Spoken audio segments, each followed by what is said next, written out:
Something's fishy. Hey guys, I'm Shark Zone, and in today's video, I'll be explaining how to escape and get out of ELO hell in as much depth as possible. Now, many people have their own definition of what ELO hell is, but I'll be referring to when either your MMR is super low and you're barely gaining any LP per win, or your team always feeds and you're stuck never being able to carry them. If you enjoyed this video, please smash that like button because it really helped me out a lot. So, how do you get out of ELO hell? Well, the answer to that is you're going to have to solo carry every single game because you can't trust your teammates to do the slightest things. I'm sorry to say this, but ADCs are going to typically have the hardest time doing this because you rely on your support's peel in some cases and winning your laning phase a 1v2 if they aren't the best. Now, if you're support or any other lane, you can do something that's game changing and it's called roaming. Roaming hands down is the best way to stomp the early game, and it might be worth more than killing your laner, since if you kill someone else's along with your teammate, then you can take tower platings or objectives like drag. Any class can do this, from mages to assassins to bruisers to tanks, and it's really important you win your early game at all times because you're better off mentally and not tilting and closing it out easier with the upper hand in team fights. Drag is now really important to take all of them at all costs because once you get 4, you get Dragon Soul, and basically gives you a power up in everything you do, from dueling in side lanes and team fighting.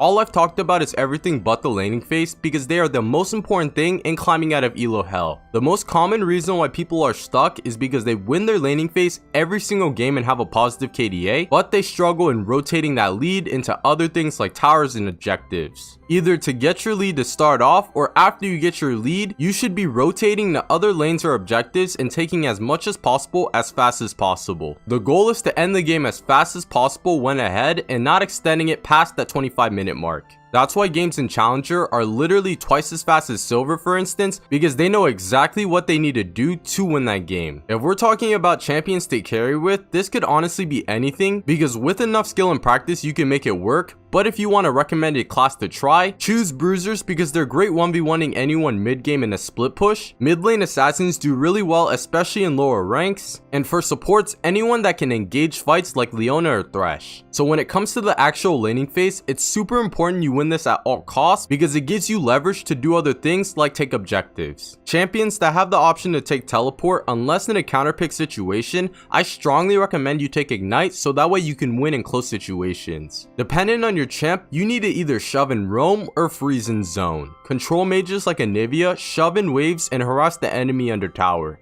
Assassins like Fizz for the most part freeze and zone, or actually have the chance to shove and roam when ahead. It again matters on your situation and how you want to deal with things. The mini trades you do will be the tone of your laning phase, and if you're mostly winning them, then most likely you will win that laning phase. Top laners hands down can provide the most pressure by staying in one lane all game and taking all towers one by one, and regardless how you feel about him, Hashinshin shows this off really well because that's basically all he does and he's master. You can execute that playstyle when you play a champion like Aurelia or any bruiser that has the ability to 1v1 people really well and take towers somewhat fast. You will also notice that these type of players don't treasure their KDA as much because they know taking towers and making 2 people on the enemy team come for them is worth it. Another reason why you may be losing games in the mid game when you have a huge lead is because no one applies pressure in the side lanes correctly. At all times, you should have the minion wave pushing against their tower during the mid and late game, so one of them has to leave mid and clear it. If this isn't happening, then all of you are wasting your time mid. It's absolutely horrible if you did well top and got a huge lead, then came mid hoping to team fight. Let me just tell you, the team behind will just hug their tower and you won't be able to engage on them. Doing this will throw your lead every single time, even if you're playing a mid lane assassin. Grouping is good when it comes to a win-win situation, and that mostly comes in the form of an objective. Objectives, whether your team comes or not, will be worth because if they come, you can turn it around on them, and if they don't, it's a free objective. It's really nice how Riot made Dragon Season 10 more important, so that way there's an actual reason for the enemy to want to stop you from taking it. With them now letting 2 Rift Heralds spawn per game, that could equal you taking 2 to 4 towers easily. There's just so many ways to close out a game with your lead, and doing this will take a while to get the hang of and being able to shot call for your team. If you are doing the best on your team, 9 times out of 10 they will listen to you and take an objective when you say so. Always prioritize inhibitors over Baron, because with that inhibitor, it will apply so much pressure in that lane. You can take inhibitors in other lanes or go back to Baron and take it easier. Warding is a key way to get picks in the mid game to take objectives afterwards, so make sure, and no matter what role you play, to ward at important spots to the best of your abilities. Always buy a control ward, because when your team is ahead, you can place it in the drag your Baron pit and that will disable all the enemy's wards. That's the best way to sneak drag their Baron and to also stop them from stealing it, because they won't know when to go in. You guys have to realize that it's the quality of your learning experience that will let you climb in the end result, and blaming your teammates won't do anything but put everyone down on your team. There has been countless times where you know someone with over 1,000 games in a certain rank,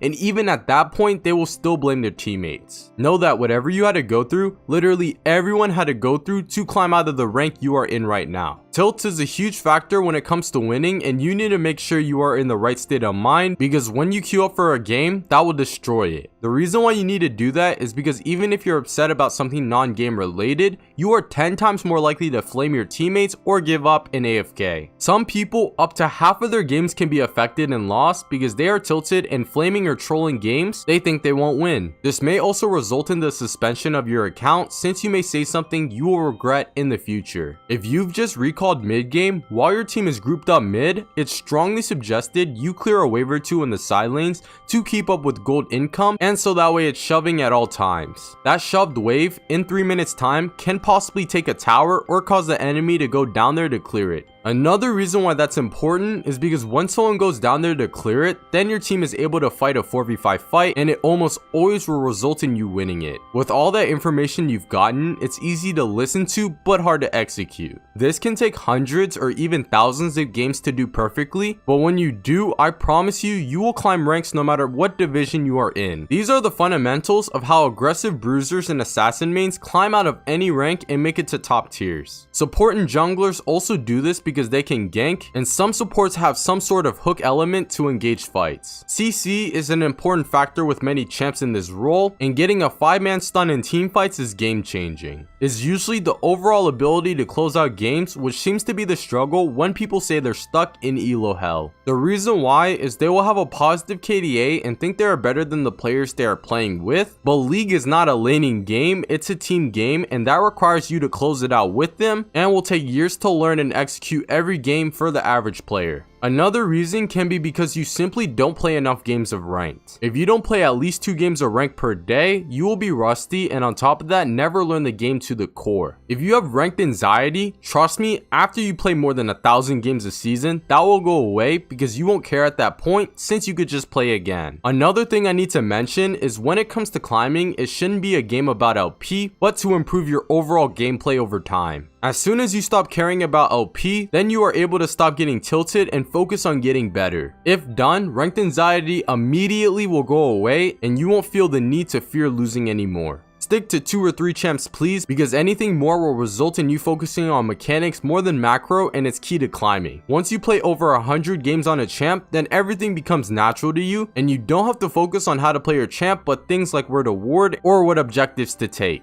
This can be any champ you want, from super easy to super hard ones, because anything can work if you're under Diamond 4. As long as you play enough games, you will for sure understand the champion's mechanics to the core, but I strongly suggest staying away from mechanically difficult champs that are terrible in the meta. Especially during the preseason, this is the best time to learn a new champ or practice for when the actual season starts. Overall, preseason is treated as a joke, but you could actually do some serious climbing to put you in a higher MMR for when the actual season starts. Anyways guys, I really hope you enjoyed that video, and if you did, please smash that like button because it really helped me out a lot. Comment what you want to see next, and subscribe for my this in the future. If you haven't, make sure to follow me on twitch.tv where you can watch some of these videos live. I'm Shark Zone, here with another video, and I'm out. Peace!